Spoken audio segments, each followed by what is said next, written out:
پہلا سوال یہ ہے کہ کیا حیلہ شرعی ہر ایک کام کے لیے کرنے کی اجازت ہے؟ حیلہ شرعی کس کام کے لیے کیا جا سکتا ہے اور کس کام کے لیے حیلہ شرعی کرنا درست نہیں ہے؟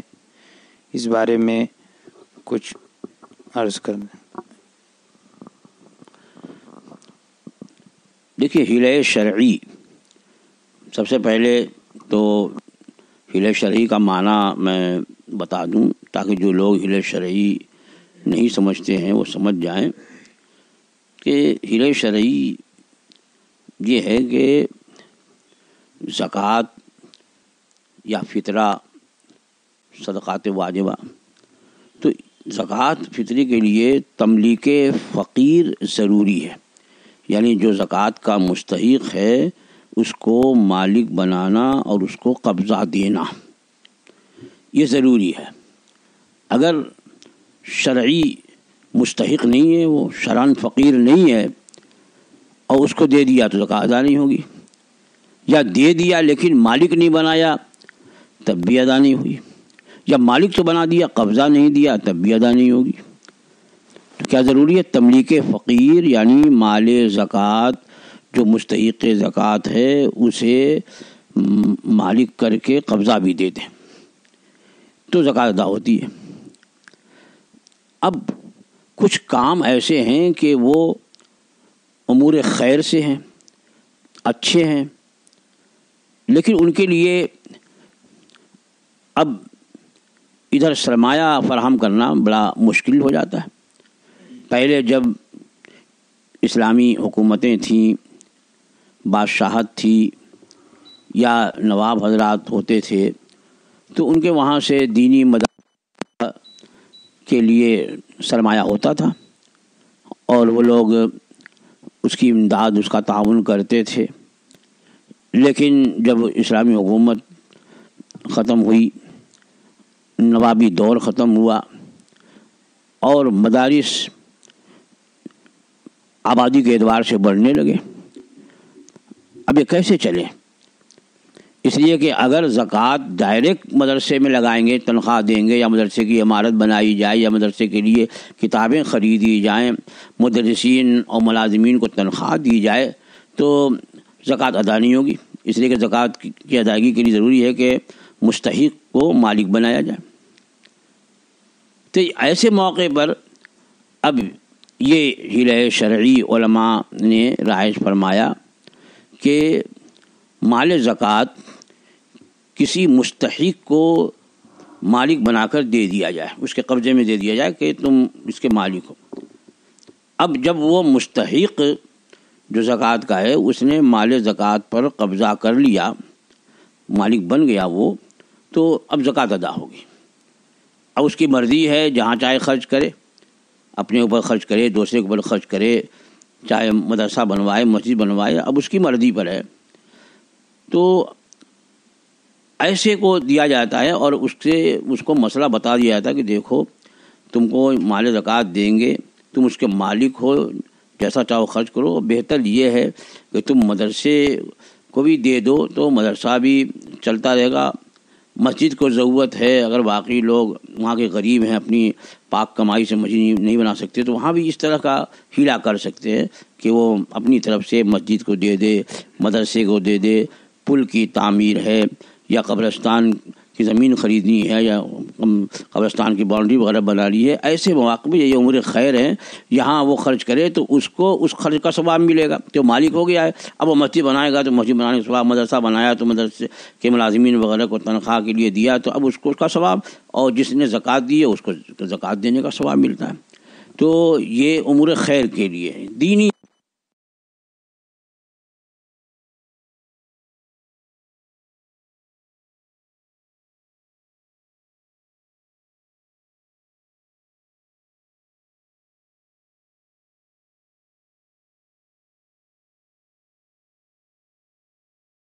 تھا۔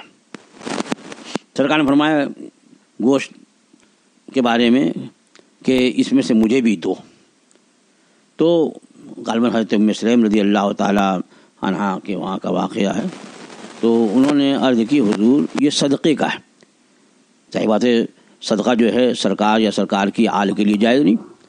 تو انہوں نے کہا حضور یہ صدقے کا ہے. تو سرکار اس موقع پہ کیا فرمایا کہ لکے صدقتن ولی ہدیتن، یعنی یہ تمہارے لیے صدقہ ہے. اب تم کو صدقہ مل گیا، اب تم مجھے پیش کرو گی تو یہ میرے لیے ہدیہ ہے، نذرانہ ہے. تو اس سے علماء نے یہ اثر نکالی کہ اگر کسی فقیر کو زکوٰۃ فطرے کا مالک بنا دیا جائے، اس مال کا وہ قبضہ کر لے، اب وہ مدرسے میں دے، دینی ادارے میں دے، تو اس سے دینی ادارے کی ضرورتیں پوری کی جا سکتی ہیں. تو جہاں ایسی ضرورت ہو، اب کچھ لوگوں کو معلوم ہو گیا ہیلہ شرعی، تو اب جہاں ہوتا ہے وہیں ہیلہ شرعی کرتے ہیں. کسی ایسے کو کی مدد کرنی ہوتی ہے کہ جو مالک نصاب ہے، لیکن چاہتے ہیں کہ ویسے تو پیسہ جلدی نکلتا نہیں، تو سوچتے لاؤ زکوٰۃ ہی کے پیسے سے کہ بھائی نام بھی ہو جائے گا کہ اس کی شادی میں اس نے یہ حصہ لیا، اٹھا کر کے ہیلہ شرعی کر کے، حالانکہ جس کو دیا ہے اس کے پاس سونے کا زیور موجود ہے.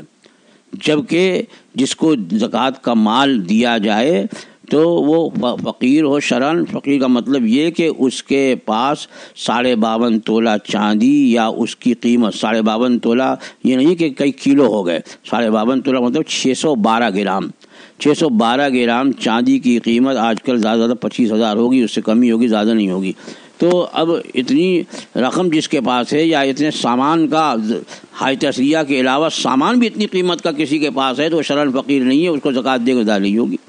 تو ہیلہ شرعی دینی ضرورت کے لیے ہے، کار خیر کے لیے ہے، نہ کہ جہاں چاہے. اب لوگوں کو جو ہے غلہ تقسیم کرنا ہے، چاہے کسی بھی مسلک کا ہو، کسی بھی مذہب کا ہو، بس نام تو ہوگا کہ فلاں نے تقسیم کیا ہے، تو سمجھتے یہ ہے کہ ہیلہ شرعی کر کے سب کو دے دو. اللہ نیتوں کا خوب جاننے والا ہے. یہ دینی کام کے لیے اور کار خیر کے لیے اگر ہیلہ شرعی کیا جائے تو کار ثواب ہے، ادا ہوگی زکوٰۃ. اور ادھر ادھر صرف نام آوری کے لیے ایسا کر رہے تو اس میں بڑی دشواریاں ہو سکتی ہیں. بسا اوقات جو ہے وہ تاوان دینا پڑے گا. زکوٰۃ جب کسی کا جس نے آپ کو زکوٰۃ کا وکیل بنایا ہے کہ مستحق کو پہنچاؤ، اور آپ نے مستحق کو نہیں پہنچایا تو اس کا تاوان دینا ہوگا. تو اس لیے اس سلسلے میں بہت زیادہ احتیاط کی ضرورت ہے کہ زکوٰۃ، یاد رکھیے کہ زکوٰۃ فطرہ جو ہے یہ حقوق اللہ سے ہیں. یہ حقوق العباد بعد کی بات، پہلے حقوق اللہ ہیں. زکوٰۃ کی ادائیگی جو ہے، جیسے نماز کی ادائیگی حق اللہ ہے، ویسے زکوٰۃ کی ادائیگی بھی حق اللہ ہے. تو اس طرح سے وہ دیا جائے کہ واقعی زکوٰۃ ادا ہو. یہ نہیں کہ آپ کو کسی نے وکیل بنا دیا اور آپ جہاں چاہو جو ہے وہ اس کو خرچ کر دو اور اس سے نام و نمود کماؤ. اس کے لیے نہیں دیا جاتا، بلکہ اس کے لیے لوگ دیتے ہیں کہ آپ صحیح جگہ اس کو لگائیں گے، جہاں واقعی زکوٰۃ خرچ کرنے کی جگہ ہے وہاں خرچ کریں. تو یہ امانت میں خیانت نہیں ہوگی، اور اگر ادھر ادھر خرچ کیا تو امانت میں خیانت بھی ہوگی، اور جنہوں نے آپ کو وکیل بنایا ہے ان کی زکوٰۃ بھی جو ہے وہ معلق ہو جائے گی. اللہ تعالیٰ لوگوں کو بہترین سمجھ اور مسئلے پر عمل کرنے کی توفیق عطا فرمائے. دوسرا سوال یہ ہے، کیا سوئمنگ کرنے سے روزہ ٹوٹ جاتا ہے؟ سوئمنگ مطلب نہانا. ہاں، مطلب یہ سوال کیا گیا ہے کہ تیراکی سے، یعنی پانی میں ڈبکی لگانا یا تیرنا، اس سے روزہ ٹوٹ جاتا ہے، سوال ہوا ہے. تو روزہ تو اس وقت ٹوٹے گا جب کہ ناک یا منہ سے پانی اندر جائے، یعنی اندر گیا اور اس نے سانس کھینچی اور پانی جو ہے اوپر چڑھ گیا، دماغ پہ چڑھ گیا، یا منہ میں پانی گیا اور وہ حلق سے اتر گیا تو روزہ ٹوٹے گا. صرف ڈبکی لگانے سے یا سوئمنگ کرنے سے روزہ نہیں ٹوٹتا. شوگر کے مریض کو پیاس اور بھوک بہت زیادہ لگتی ہے اور یہ کبھی کبھی برداشت کے باہر ہو جاتی ہے، تو ایسی صورت میں روزہ رکھنے اور بھوک یا پیاس بہت شدت سے لگی تو کیا حکم ہے ایسے لوگوں کے لیے؟ بھائی دیکھیے، اس سلسلے میں تو جو واقعی مسلمان متقی ڈاکٹر ہوں ان سے مشورہ کریں کہ کچھ ایسی گولیاں دوائیاں ہوتی ہیں کہ اگر سحری کے وقت آپ کھا لیں تو وہ بھوک اور پیاس کا احساس کم رہتا ہے. اور شوگر والے ان باتوں سے بھی پرہیز کریں جن کی وجہ سے پیاس کا غلبہ ہوتا رہتا ہے، جیسے دھوپ میں چلنا یا زیادہ محنت کرنا، اس سے وہ بچیں۔ اور اب تو بہت ساری صورتیں ہیں، پہلے روزہ رکھنے کے لیے لوگ ٹھنڈے مقام پہ جاتے تھے، اب تو گھر گھر میں جو ہے ٹھنڈے کا انتظام ہے، تو اس طرح کے انتظام میں بھی کوئی زیادہ دشواری نہیں ہے، اے سی وغیرہ چلا کر کے اس میں رہیں، تو میرے خیال میں شوگر کا مریض بھی روزہ آسانی سے رکھ لے۔ پھر بھی اگر خدا نخواستہ، صد خدا نخواستہ، اگر شوگر کا مریض گرمی کے موسم میں بھوک اور پیاس کی وجہ سے نہیں رکھ سکتا، بہت لوگوں کو شوگر بہت زیادہ بڑھ جاتی ہے، ایسا بھی ہوتا ہے، تو واقعی اگر اس کو ایسا مشاہدہ ہے، اپنا مشاہدہ، صرف ڈاکٹر کا دینا نہیں، بہت سے ڈاکٹر تو زیادہ کچھ ہوا بھائی دیکھو روزہ مت رکھنا، اگر تم رکھے تو پھر میں ذمہ داری نہیں لیتا، کیا ذمہ داری لے گا، کہ ڈاکٹر کے پاس جانے والے لوگ نہیں مرتے ہیں کیا؟ تو یہ نہیں، ڈاکٹر نے کہہ دیا یہ کافی نہیں ہے، آپ کا مشاہدہ اور تجربہ ہے کہ اتنے گھنٹے تک بھوکے اور پیاسے رہنے کی وجہ سے شوگر بہت ہائی ہو جاتی ہے، اور پھر کچھ بھی ہو سکتا ہے، شوگر ہائی ہونے کی وجہ سے آدمی دماغ پہ اثر ہو جاتا ہے، کبھی ہارٹ پہ اثر ہو جاتا ہے، تو واقعی اگر ایسا مشاہدہ ہے کہ اتنے گھنٹے بھوکے پیاسے رہنے کی وجہ سے جو ہے وہ طبیعت بہت زیادہ بگڑ جاتی ہے، تو اس کو رخصت ہے، وہ بیمار ہے، اس کو رخصت ہے کہ ان دنوں میں نہ روزہ رکھے، لیکن جب دن چھوٹے ہوتے ہیں اور ٹھنڈی کا موسم ہوتا ہے، پیاس وغیرہ بہت کم لگتی ہے، تو ان دنوں میں وہ ان روزوں کی قضا کرے، تو اللہ کی رحمت سے امید ہے کہ اس کا روزہ ہی پورا ہو جائے گا اور معصیت اور گناہ بھی نہیں ہوگا۔ حضرت سوال یہ ہے کہ ابھی موجودہ حالت میں تراویح کی نماز گھر میں تنہا پڑھنی ہے، جیسے مسجد 2 رکعت 4 رکعت میں ہر 4 رکعت کے بعد جو دعا پڑھتے ہیں تو وہ نہ آتی ہو تو کیا پڑھے، اور دعا نہ پڑھے تو کیا حکم ہے؟ حضرت رہنمائی فرمائیں۔ دیکھیے، تراویح سنت موقدہ ہے اور جماعت جو ہے سنت کفایہ ہے، اور جماعت اگر مسجد میں ہو گئی، چند ہی لوگ اس میں شریک ہوئے تو سنت کفایہ ادا ہو گئی، یعنی اور بقیہ لوگ بری ذمہ ہو گئے جماعت سے۔ لیکن تراویح پڑھنا تو ہر مرد اور عورت کے لیے سنت مؤکدہ ہے، اگر نہیں پڑھیں گے تو ان سے مواخذہ ہے، تو تراویح پڑھنی ہے 2 رکعت کر کے۔ اب سوال یہ رہا کہ 4 رکعت پہ جو دعا پڑھی جاتی ہے سبحان ملک القدوس، تو یہ دعا اگر یاد نہیں ہے یا دیکھ کر نہیں پڑھ سکتے ہیں تو کوئی حرج نہیں ہے، یہ دعا جو ہے تراویح کے لیے نہ لازم ہے نہ واجب ہے، بلکہ یہ ایک مستحسن چیز ہے، کیونکہ یہ حکم اصل یہ ہے کہ ہر ترویہ کہتے ہیں 4 رکعت پر، تو ہر 4 رکعت پہ رک کر کے کچھ ذکر وغیرہ کریں، کچھ تسبیح پڑھے، یا جو قرآن شریف پڑھا گیا ہے اس کو بھی پڑھ سکتے ہیں، یعنی ترویح 4 رکعت کے بعد گویا راحت دے اپنے کو راحت دے، تھوڑا آرام بھی دے، اور یوں ہی فالتو گفتگو میں وقت نہ گزارے بلکہ کچھ ذکر کرے، تو ایسے یہ ہے۔ اور اس میں ایک دعا بھی تخریج کر دی گئی ہے، یہ تسبیح بھی ہے جو تسبیح تراویح سے مشہور ہے، ورنہ وہ لازم یا ضروری نہیں ہے، یا اس کے نہ پڑھنے کی وجہ سے تراویح میں کسی طرح کا نقصان ہو، ایسا بھی نہیں ہے۔ سوال یہ ہے کہ پریکلی ہیٹ پاؤڈر، یعنی وہ جیسے ڈرمی کول وغیرہ، یعنی جو جس کی وجہ سے ٹھنڈا ہو جاتا ہے، ایسا پاؤڈر آتا ہے گرمیوں میں لگایا جاتا ہے اور اس کی وجہ سے جسم ٹھنڈا ہو جاتا ہے، یا ڈیٹول کا نہانے کا صابن جو گرمیوں میں خاص کر پسینہ نہ آئے اس لیے استعمال کرتے ہیں، کیا یہ استعمال کرنا جائز ہے؟ جس سے باڈی پر لگانے سے ٹھنڈک لگتی ہے، کیا یہ روزے کی حالت میں استعمال کر سکتے ہیں؟ اور کیا ایسا پاؤڈر یا سوپ استعمال کرنے سے نماز ہوگی اور روزہ مکمل ہوگا یا ٹوٹ جائے گا؟ دیکھیے، وہ خارج سے کسی چیز کا لگانا ملنا، جیسے تیل کا لگانا ہے، چاہے سر پہ لگائے یا بدن پہ لگائے، یہ تیل کا لگانا ہوا، یا خود نہانا جو ہے پورے بدن کو بھگانا ہوا، پانی بہتا ہے، مسامات کے ذریعے اندر تیل یا پانی جاتے ہیں، لیکن اس سے روزے میں کوئی فرق نہیں پڑتا ہے۔ تو اسی طریقے سے جن پاؤڈر کے بارے میں یا جن صابن کے بارے میں آپ نے پوچھا ہے، ان کے لگانے سے روزہ تو نہیں ٹوٹے گا، لیکن آپ ضرور یہ دیکھ لیں کہ وہ ان میں کوئی ایسی چیز تو نہیں ملی ہے جو ناپاک ہے. اگر کوئی ناپاک جز ہے اس میں، یعنی اسپرٹ ہے، الکوہل ہے، ایسی کوئی چیز ہے تو اس کو بدن پہ نہ لگائیں کہ بدن ناپاک ہوگا، اور روزے کی حالت میں خاص طور پہ اور سخت ممانعت ہوگی. اور پھر وہ لگا کر کے نماز پڑھنے سے نماز بھی نہیں ہوگی اگر بدن ناپاک ہے تو اس کا خیال کریں. اوپر کسی چیز کے لگانے سے روزہ نہیں ٹوٹتا ہے. ہاں اندر جو منفذ ہیں، یعنی اندر پیٹ یا دماغ تک جانے کے لیے جو راستے ہیں جس میں، وہاں سے اگر کوئی چیز اندر گئی تو اس سے روزہ ٹوٹتا ہے. اور اوپر یہ مسامات وغیرہ سے اندر جو کوئی چیز جائے، جیسے کہ تیل گیا یا پاؤڈر یا اور کوئی رقیق چیز، تو اس سے روزہ نہیں ٹوٹتا ہے.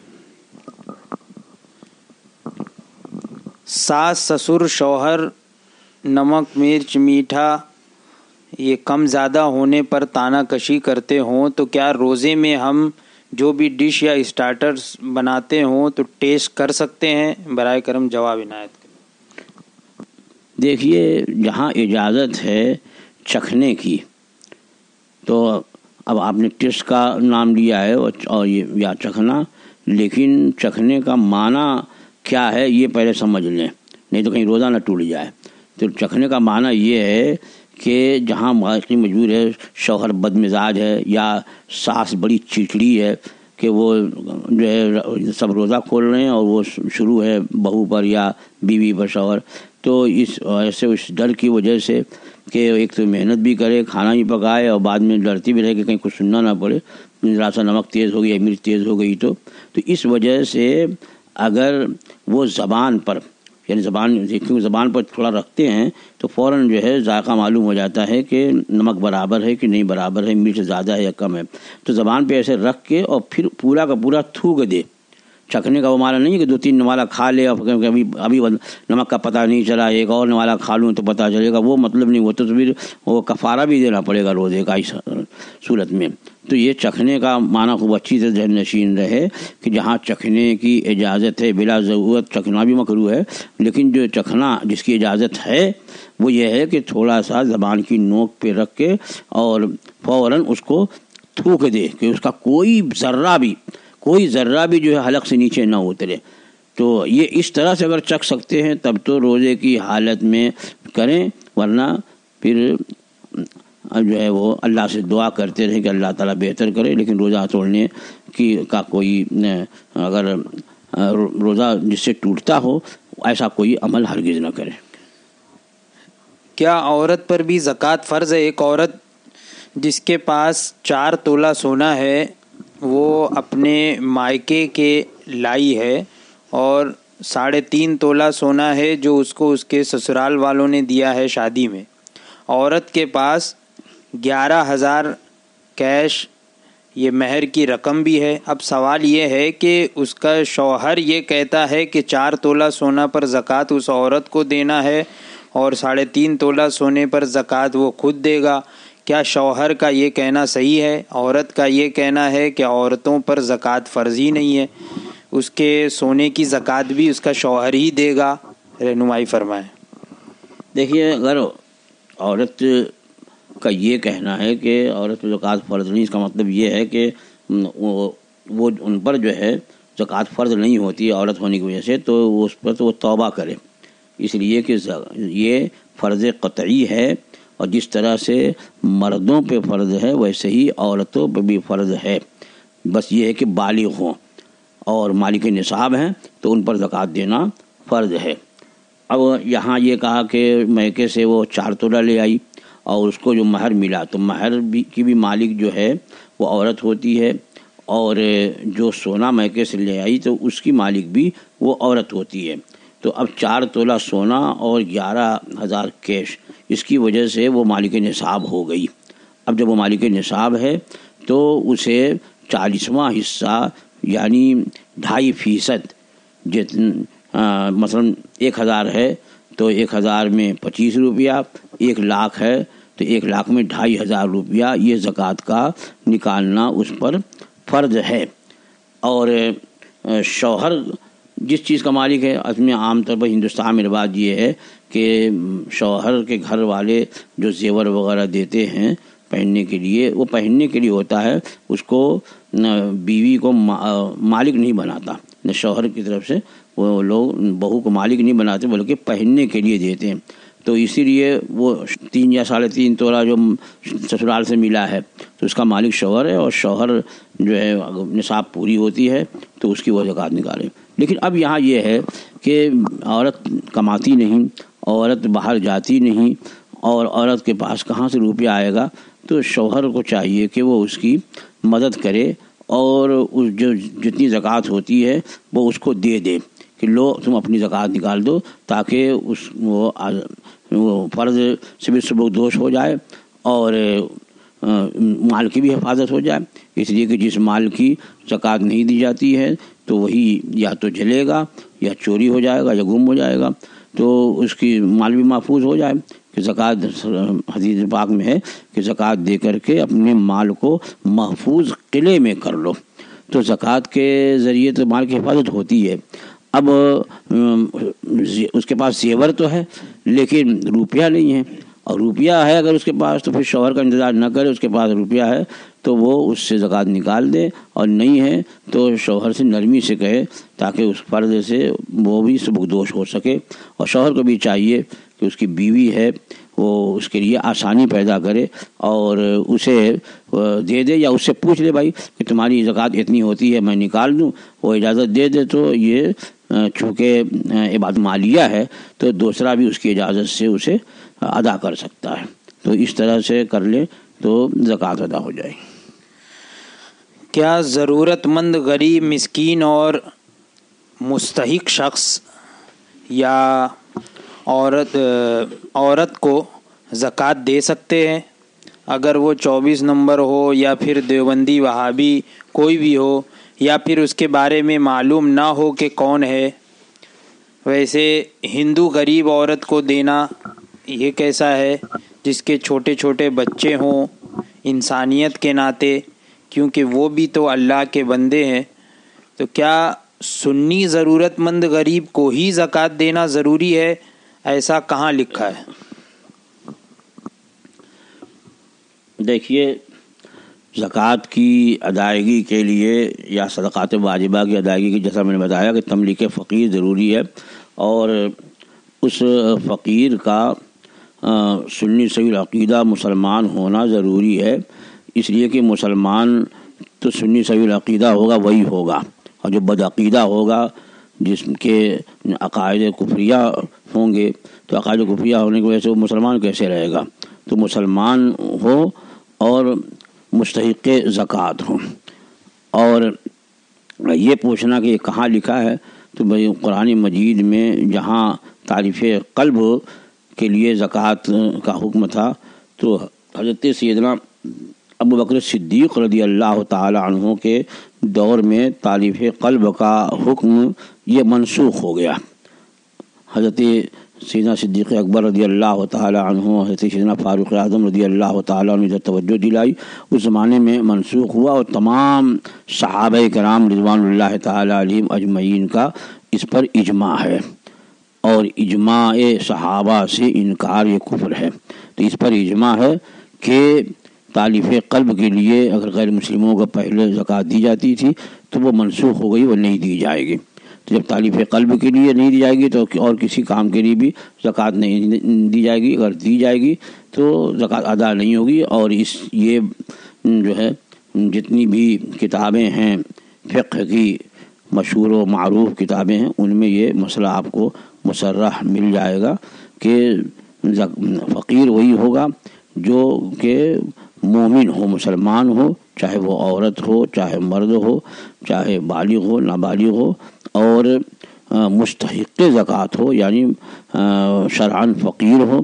اگر نابالغ ہے تو اس کا باپ جو ہے وہ بھی فقیر ہونا ضروری ہے۔ اگر نابالغ کا باپ جو ہے مالدار ہے تو پھر مالدار کا بچہ اگرچہ فقیر ہے اس کو نہیں دے سکتے۔ یہ سارے مسائل جو ہیں فقہ کی کتابوں میں بڑی وضاحت اور صراحت کے ساتھ مذکور ہیں۔ وضو میں کلی کرتے وقت یا ناک میں پانی ڈالتے وقت اگر غلطی سے پانی حلق میں چلا گیا تو کیا اس سے روزہ ٹوٹ جائے گا؟ رہنمائی فرمائیں۔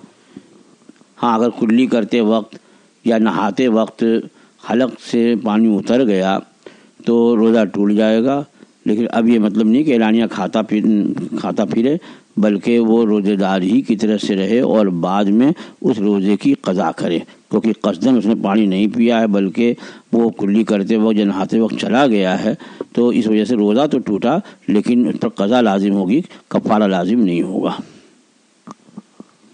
کیا فرماتے علماء دین اس مسئلے میں کہ نعت خواں نے پڑھتے وقت غلطی سے پڑھنے میں ایسی غلطی کر لی جس سے مطلب الگ ہوتا ہو یا معاذ اللہ بے ادبی کا پہلو نکلتا ہو، تو کیا نعت خواں کو پوری محفل میں توبہ کرنی ہوگی یا اکیلے میں؟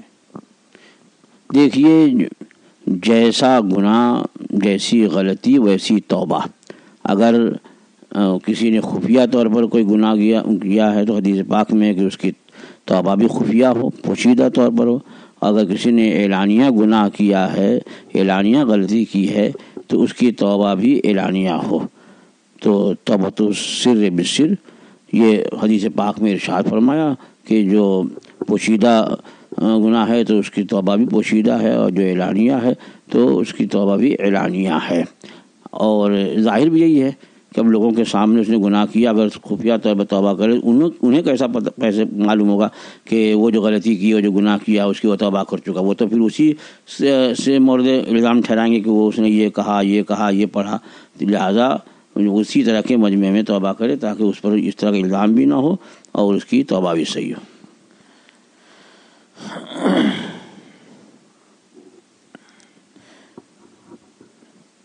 سیلری آئے ہوئے 5 مہینے گزرے، ان پیسوں سے سونا خریدا ہے تو کیا اس پر زکوٰۃ ادا کرنی ہوگی؟ دیکھیے، اگر پہلے سے کوئی مالک نصاب ہے، مالک نصاب ہونے کے لیے 52.5 تولہ چاندی یعنی 612 گرام چاندی یا اس کی قیمت کا کوئی مالک ہے تو مالک نصاب ہے۔ اب جس روز اتنی چاندی یا اتنی چاندی کی قیمت کا وہ مالک ہوا، اس روز سے وہ مالک نصاب ہے۔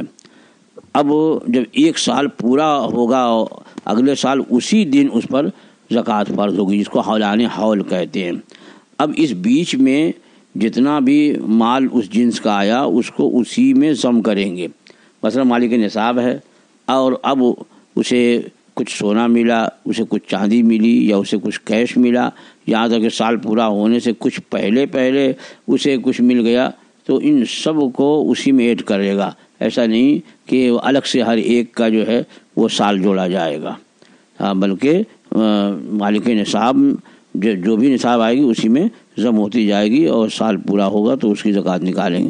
اسی طرح سے اگر سال کے شروع و بیچ میں بہت زیادہ مال ہے لیکن سال پورا ہوتے ہوتے بہت سا مال کم ہو گیا، تو اب سال کے اخیر میں جتنا ہے اسی کی زکوٰۃ نکالیں گے۔ یہ نہیں کہا جائے گا کہ درمیانے سال میں تو اس کے پاس جو ہے اتنے کروڑ روپے تھے تو اتنے کیوں نکالے، بلکہ سال کے اخیر کا اعتبار ہے، جب سے سال شروع ہوا اور اخیر میں کتنا ہے اس پر اس کی زکوٰۃ فرض ہوگی۔ ایک صاحب ہیں محمد حسان تحسینی رضوی، حضور تحسین ملت رضی اللہ تعالیٰ عنہ سے بیعت ہے۔ یہ دلائل الخیرات شریف اور قصیدہ غوثیہ شریف کی اجازت چاہتے ہیں۔ غالباً گزشتہ مجلس میں بھی انہوں نے اچھا خیر وہ بھی تحسینی تھے، جی اچھا اچھا ٹھیک ہے۔ اللہ تعالیٰ انہیں ان کے مرشد کے فیض و برکات عطا فرمائے، اور دلائل الخیرات شریف اور قصیدہ بردہ شریف اور قصیدہ غوثیہ شریف کی فقیر جو ہے وہ آپ برکتوں سے آپ کو مالا مال فرمائے۔ ایک اور شخص ہیں، میں عبد القیوم کراڑ مہاراشٹر سے، یہ کہہ رہے ہیں کہ ہمارے یہاں ماہ رمضان المبارک میں ہر روز افطاری کا انتظام رہتا ہے، مگر اس سال لاک ڈاؤن کے چلتے چندے کی زیادہ صورت نظر نہیں آ رہی ہے اور مسکینوں کی تعداد بھی زیادہ بڑھتی نظر آ رہی ہے۔ ایسے میں کئی لوگوں کے سحری اور افطاری کے معاملات ہیں۔ کچھ ایسے لوگ جن کی کمائی حرام کی ہے، وہ لوگ اس کام میں پیسے دینا چاہتے ہیں، تو حضور عرض گزارش یہ ہے کہ اس مجبوری کے چلتے کیا ان کے پیسے ان کھانوں کے دیگر جمع پیسوں میں ملا کر استعمال کر سکتے ہیں، اور جس کے گھر بن رہا ہے کھانا کیا اس کے گھر والے بھی اس کھانے کو کھا سکتے ہیں، یا اس کو جائز کرنے کا شرعی حیلہ یا کوئی طریقہ ہو تو وہ ارشاد فرمائیں۔ دیکھیے ایسا ہے کہ مال حرام بیع نہیں، مال حرام خرچ کرنا تو حرام ہے، لیکن جو مال کوئی دیتا ہے تو اس کے بارے میں یہ ہمیں نہیں معلوم ہوتا کہ بیع نہیں یہ حرام ذریعے سے حاصل ہوا ہے۔ ہو سکتا ہے کہ اس نے جو مال حاصل کیا ہو وہ بدل گیا ہو۔ پھر بھی اطمینان کے لیے ایسا ہے کہ اگر کوئی ایسا شخص اللہ تعالیٰ اسے حرام ذریعے سے بچائے، محفوظ رکھے، اور حلال کھانے اور حلال کمانے کے اللہ اسے توفیق دے، تو اگر وہ یہ مشہور ہے کہ اس کی حرام کی کمائی ہے تو اس سے بجائے رقم لینے کے اس سے چیک وغیرہ لے اور بینک سے وہ رقم نکال لے، تو اب یہاں جو ہے بالکل یقین ہوگا کہ وہ روپیہ وہ میں نہیں ملا ہے جو حرام ذریعے سے جو نوٹ اس کو ملا تھا۔ اور ہمارے امام محمد رضی اللہ تعالی عنہ کے نزدیک جب تک کہ مال حرام پر عقد و نقد جمع نہ ہو اس وقت تک وہ حرمت جو ہے دوسرے مال میں سرایت نہیں کرتی ہے، یعنی جو خریدا جاتا ہے اس میں سرایت وہ نہیں کرے گی۔ ہاں، عقد و نقد مطلب یہ ہے کہ حرام نوٹ جو ہے اسی کو دکھا کر کے اور کوئی چیز خریدے کہ اس کا تم 1 کلو یا 2 کلو یا 10 کلو فلاں سامان دے دو اس نوٹ کا، تو اب یہ حرام مال پر عقد نقد دونوں جمع ہو گئے، یعنی دے بھی رہا ہے اور یہ اسے بیع بھی کر رہا ہے، تو اب جو چیز لے گا اس میں بھی حرمت آئے گی۔ لیکن ایسے کوئی جلدی بیچتا خریدتا نہیں ہے، اور نہیں یہ پتہ چلتا ہے کہ یہ نوٹ جو ہے یہی بیع نہیں حرام ذریعے سے حاصل ہوا، تو پھر بھی احتیاط یہی ہے کہ اس سے چیک لے لے اور وہ چیک جو ہے بینک سے نکالے، اب اس سے خریدے گا تو جو چیز خریدی جائے گی اس میں حرمت تو نہیں آئے گی۔ ہاں یہ ہے کہ اس کا حرام کا مال ہے، اس کا وبال، اس کا گناہ اور اس کے لیے بے برکتی وغیرہ سب اس پر ہے جس نے یہ حرام مال حاصل کیا اور حرام مال کمایا، سارا وبال اس کے سر ہوگا۔ اور وہ سمجھ رہا ہے کہ حرام کماؤ، تھوڑا سا ادھر افطار وغیرہ کو دے دو، روزہ کھلوا دو تو سب حلال ہو جائے، تو یہ اس کی خام خیالی ہے، اس کا ثواب بھی اسے نہیں ملے گا، وہ بغیر ثواب کی نیت کے وہ دے۔ تو اب اس طریقے سے جو میں نے طریقہ بتایا اس طرح سے اگر لیا اور لے کر کے افطار کے لیے سامان خریدے گئے اور پھر لوگوں کو افطار کرایا تو اس میں حرج نہیں ہے۔ اب وہ اس نے چونکہ افطار کے لیے دیا ہے، یعنی یہ نہیں ہے کہ وہ کوئی زکوٰۃ فطر لگا رہے، بلکہ اس میں ایک خاص افطار کے لیے لوگ چندہ دے رہے ہیں، تو جتنے روزے دار ہیں وہ اس سے افطار کر سکتے ہیں جب تک کہ خاص نہ کرے۔ اگر ہاں کوئی خاص کرے بھائی یہ میں نے روپیہ دیا ہے کہ فلاں گھر والوں کو افطار کرا دو یا فلاں محلے والوں کو افطار کرا دو، اگر خاص کر دے گا تب تو پھر وہ جس کے لیے کہا ہے اسی کو افطار کرائیں گے، اور اگر صرف کہا کہ نہیں افطار کا سامان لے کر کے روزے داروں کو افطار کراؤ، تو جو لوگ بنا رہے ہیں اگر روزے دار ہیں وہ بھی روزہ کھول سکتے ہیں، اور جو باہر بیٹھے ہوئے ہیں جو لوگ منتظر ہیں افطار کے وہ بھی اس سے روزہ کھول سکتے ہیں، اس میں شرعاً قباحت نہیں ہے۔ یہ صاحب نے سوال کیا ہے، میرا سوال یہ ہے کہ فطرے کا مستحق وہی ہے جو زکوٰۃ کا ہے، اور ہمارے قریبی رشتہ دار ہیں جو مستحق ہیں، تو کیا ہم زکوٰۃ و فطرہ کو انہیں دیتے ہوئے جو آج کل لاک ڈاؤن کی وجہ سے راشن دیا جا رہا ہے اس میں دے دیں اپنی رقم، تو کیا ہماری زکوٰۃ و فطرہ ادا ہو جائے گا؟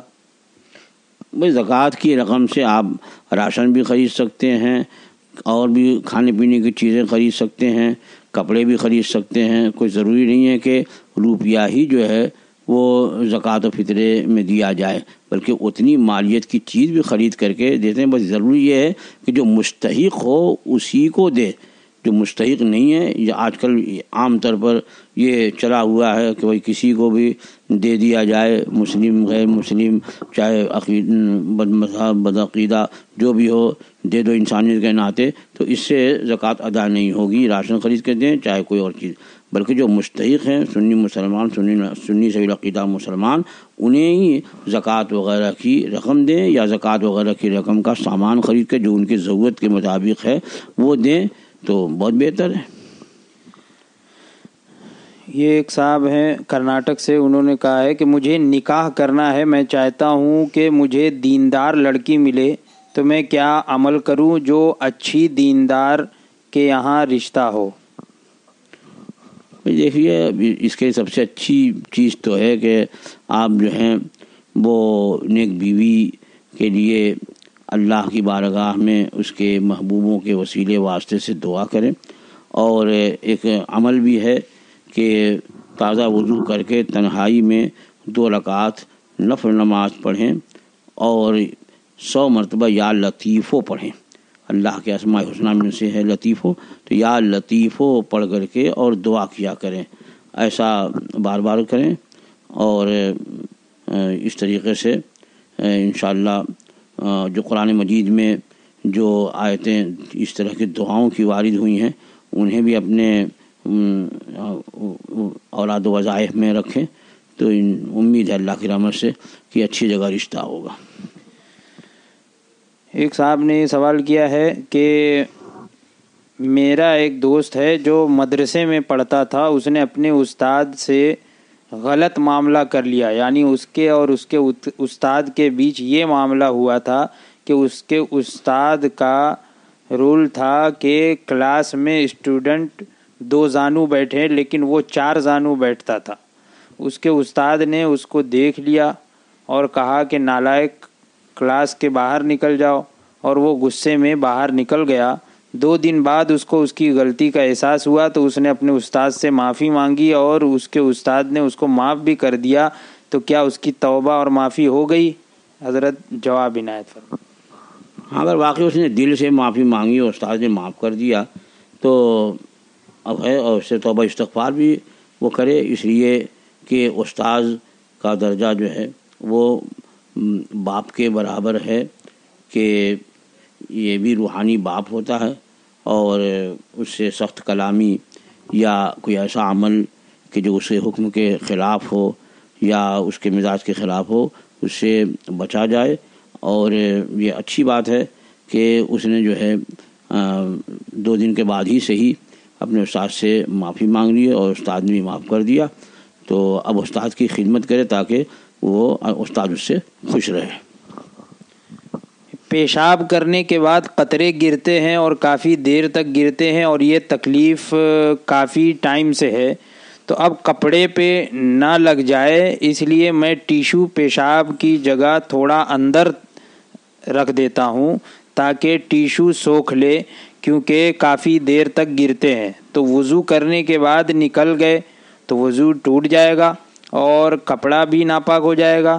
تو کبھی کبھی پاؤڈر بھی ڈال لیتا ہوں تاکہ قطرے رک جائیں، تو کیا ایسے میں روزہ ٹوٹ جائے گا؟ اور یہ پاؤڈر ڈالنے میں یا ٹیشو ڈالنے میں کوئی شرعی طور پر غلطی ہے؟ دیکھیے ٹیشو تو ایک کاغذ ہے اور علماء نے کاغذ سے استنجے کو مکروہ بتایا ہے، لیکن بہرحال اگر یہ پیشاب کے قطرے آتے ہیں تو بہتر یہ ہے کہ کوئی پرانا کپڑا پاک جو ہے وہ رکھا کرے تاکہ قطرے اس میں جذب ہو جائیں، اور جب قطرے بالکل موقوف ہو جائیں تو اب اس کے بعد استنجے کی جگہ کو دھونے کے بعد وضو کرے۔ جب تک قطرے آ رہے ہوں یا قطرے آنے کے اندیشے ہوں اس وقت تک وضو نہ کرے کہ وضو ہوگا ہی نہیں، ٹوٹ جائے گا۔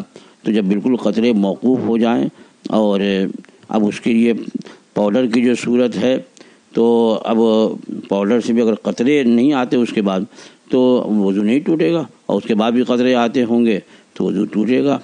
اب یہ کہ وہ پاؤڈر وغیرہ یہ نقصان دہ ہے کہ نہیں ہے، یہ ڈاکٹر سے اس سلسلے میں مشورہ بھی کر لیں۔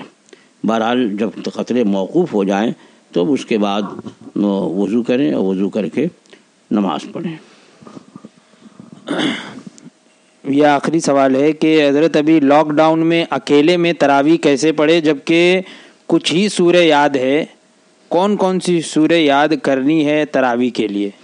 تراویح کے لیے کسی خاص سورہ کا تعین نہیں ہے، ہر نماز میں سورہ فاتحہ پڑھنا واجب ہے، سورہ فاتحہ پڑھی جائے گی، اور اس کے بعد قرآن مجید کی کوئی بھی چھوٹی سورہ یا بھی پڑھ سکتے ہیں، کوئی ایک آیت جو بڑی ہو 3 چھوٹی آیتوں کے برابر یا 3 چھوٹی آیتیں کہیں سے بھی پڑھ لیا تو واجب ادا ہو جائے گا۔ اب اگر اسے چند صورتیں یاد ہیں تو جو صورت اچھی طرح یاد ہو اسی کو پڑھے۔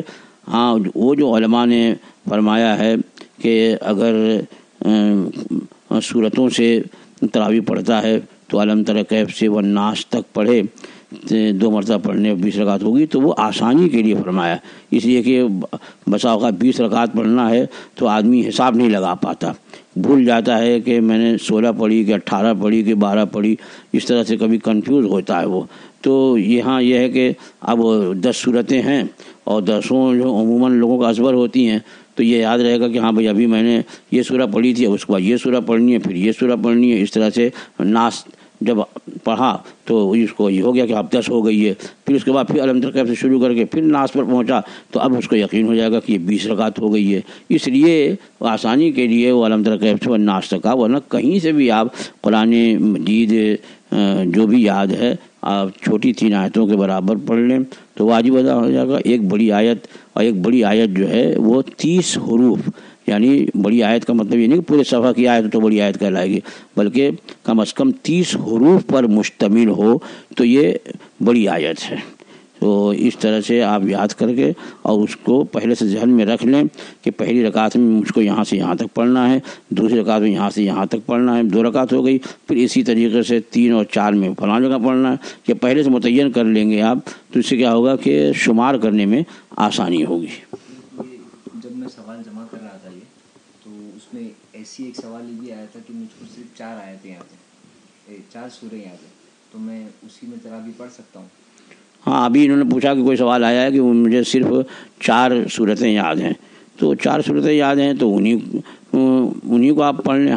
ایک رکعت میں ایک ترویہ ہو جائے گا، 4 رکعت کا ایک ترویہ ہوتا ہے، تو 4 رکعت میں 4 صورتیں پڑھ لیں، پھر دوسرے ترویے میں اسی کو اسی ترتیب سے پڑھیں، پھر تیسرے میں اس طرح سے 5 مرتبہ آپ کریں گے تو 20 رکعت ہو جائے گی۔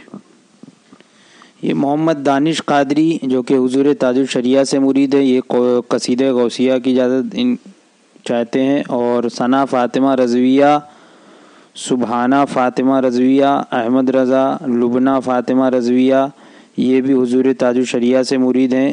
یہ قصیدہ غوثیہ شریف، قصیدہ بردہ شریف، دلائل الخیرات شریف کی اجازت انہیں عطا فرمائے۔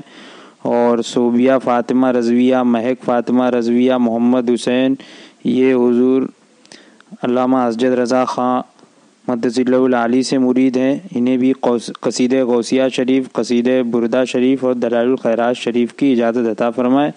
حضور سوال کرنے والوں اور سننے والوں کی طرف سے سلام قبول فرمائے اور سب کے لیے دعاؤں کی گزارش ہے، دعا فرمائے۔ وعلیکم السلام۔ ہاں، تو جن لوگوں نے دلائل الخیرات شریف اور قصیدہ بردہ شریف اور قصیدہ غوثیہ شریف کی اس فقیر سے اجازت چاہیے تو میں اپنے ان سب بھائی بہنوں کو جو ہمارے رضوی بھائی بہن ہیں ان سب کو میں دلائل الخیرات شریف اور قصیدہ بردہ شریف اور قصیدہ غوثیہ شریف پڑھنے کی اجازت دیتا ہوں۔ اللہ تعالیٰ اس میں اثر پیدا فرمائے، اور ہو سکے تو اس گنہگار فقیر کو بھی آپ لوگ جب پڑھیں تو کبھی کبھی اپنی دعاؤں میں یاد کر لیا کریں۔ صلاۃ و سلام پر تیل والا۔ ہاں، وہ ایک آخری سوال جو پچھلے ہفتے رہ گیا تھا، یہ ایک سوال آیا تھا کہ کسی کے بال بہت زیادہ جھڑتے ہیں تو اس کا کوئی نسخہ عنایت فرمائے، تو اس سے متعلق آپ نے فرمایا تھا کہ اگلی نشست میں اس بارے میں بتاؤں گا، تو اس بارے میں کچھ نسخہ آپ عنایت فرمائیں۔ ہاں، تو اب یہ یاد کر لیجیے آپ لوگ، اور یہ چیزیں جو ہیں یہ جڑی بوٹیاں ہیں، انہیں آپ جہاں پر دوائیاں ملتی ہیں، یونانی دوائیں، جڑی بوٹی، وہاں آپ آسانی سے خرید سکتے ہیں۔ اچھا، ہاں تو یہ چیزیں جو آپ لے لیں. سب سے پہلے تو یہ ہے کہ روغن کنجد سیاہ یعنی کالے تل کا آپ تقریباً 1 لیٹر پرانا جو ایک سیر ہوتا ہے نا 1 لیٹر تیل لیں. تل جو ہے وہ 2 طرح کے ہوتے ہیں، کالے اور سفید. تو بہتر یہ ہے کہ سیاہ تل لے کر کے اسے آپ رات میں بھگو دیجئے. بھگو دیں گے اور پھر صبح کو آپ اس کو پانی سے نکال کر کے اور کپڑے پر پھیلا دیں. جب وہ کچھ سوکھ جائے تو آپ اس کو مسل دیں گے تو اس کا چھلکا جو ہے وہ نکل جائے گا. جو کالا چھلکا اوپر ہوگا وہ نکل جائے گا. پھر چھلکے بالکل الگ کرنے کے بعد آپ اس کا تیل نکلوا لیں. اور اتنا سیاہ تل ہو کہ کم از کم 1 لیٹر تیل ہو، کیونکہ یہ جو نسخہ میں بتاؤں گا وہ 1 لیٹر تیل میں تیار کیا جائے گا. تو 1 لیٹر تیل ہو، اور بہتر یہ ہے کہ شیشے کی باٹل ہو، اور وہ اگر ہری ہو تو زیادہ بہتر ہے. ہری شیشے کی باٹل ہو، اس میں وہ تیل آپ بنوا کر کے 1 لیٹر رکھیں. اور یہ جڑی بوٹیاں جو ہیں منگوا لیں. یہ گل بنفشہ 2 تولہ، بال چھڑ 9 ماشا،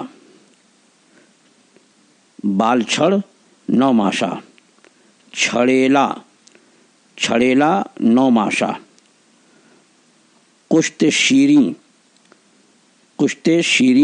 6 ماشا، برادۂ سندل سفید 6 ماشا، رتن جوت 1 ماشا. یہ اتنی چیزیں ہیں: گل بنفشہ، بال چھڑیلا، کشت شیریں، برادۂ سندل سفید، رتن جوت.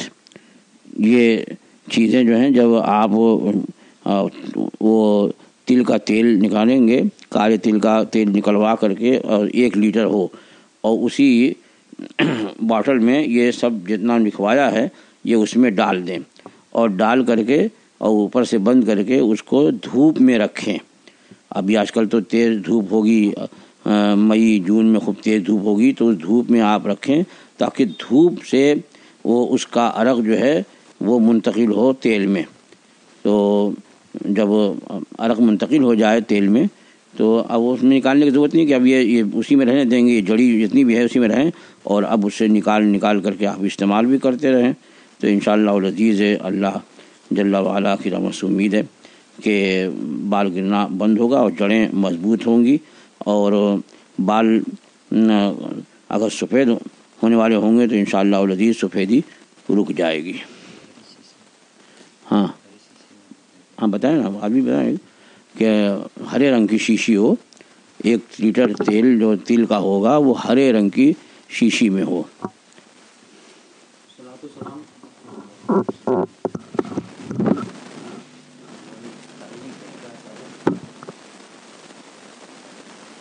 مصطفیٰ جان رحمت پہ لاکھوں سلام، شمع بز میں ہدایت پہ لاکھوں سلام. جی سوہانی گھڑی چمکا طیبہ کا چاند، جی سوہانی گھڑی چمکا طیبہ کا چاند. اس دل افروز ساعت پہ لاکھوں سلام. غوث و خواجہ رضا حمید و مصطفیٰ، غوث و خواجہ رضا حمید و مصطفیٰ. اور تاج شریعت پہ لاکھوں سلام، مصطفیٰ جان رحمت پہ لاکھوں.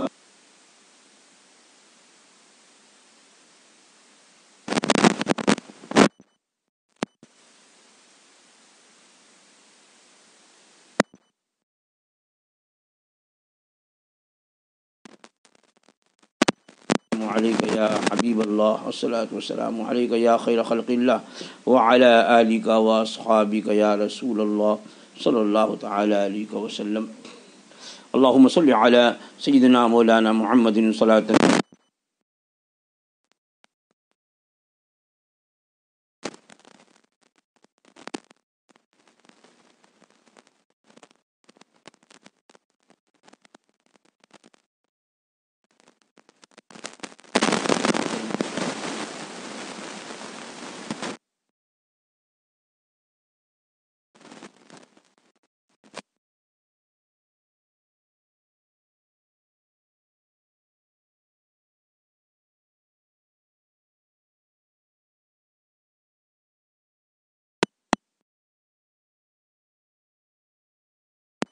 مستقیم بحق ایاک نعبد و ایاک نستعین. الہ العالمین ملکہ بادشاہ پروردگارہ بندہ نوازا، یہاں جو کچھ بھی تیرا اور تیرے پیارے حبیب صلی اللہ تعالی علیہ وسلم و دیگر محبوبان بارگاہ کا ذکر جمیل و اسے قبول فرما لے. مولا قدیر، جن جن لوگوں نے اس محفل میں حصہ لیا ہے، جنہوں نے سوالات کیے، جنہوں نے سماعت کیے اور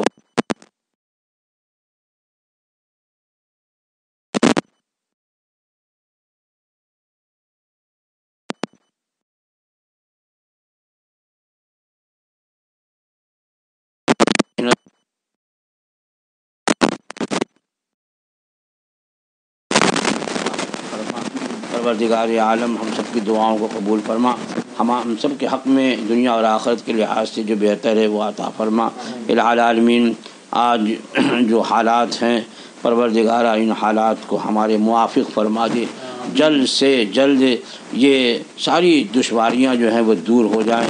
یہ لاک ڈاؤن اور یہ وبائی مرض جو پھیل رہا ہے مولا قدیر سے سمیت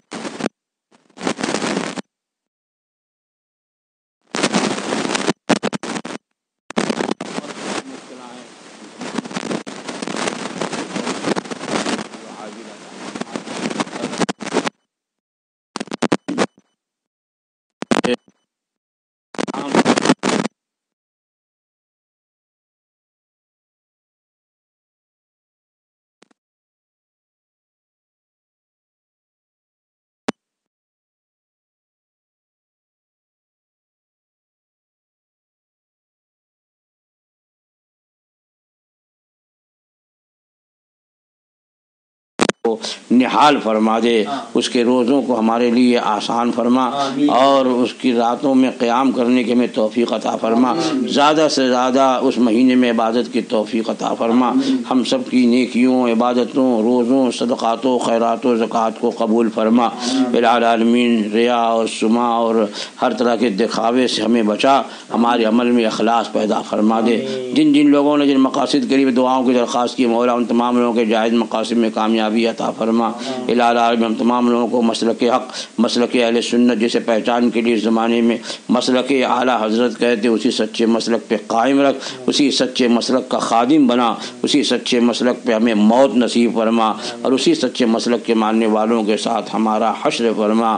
الہ العالمین، جن بیماروں کے لیے دعائے صحت کی درخواست کی ان تمام بیماروں کو جلد سے صحت و عافیت عطا فرما. پروردگارہ، جن گھروں میں شادی کے لائق بچے یا بچیاں ہیں غیب سے ان کے موافق رشتے عطا فرما. مولا، بچوں کو ان کے ماں باپ کا فرما بردار بنا، اطاعت گزار بنا. الہ العالمین، جو بے اولاد ہیں ان کو صاحب اولاد بنا.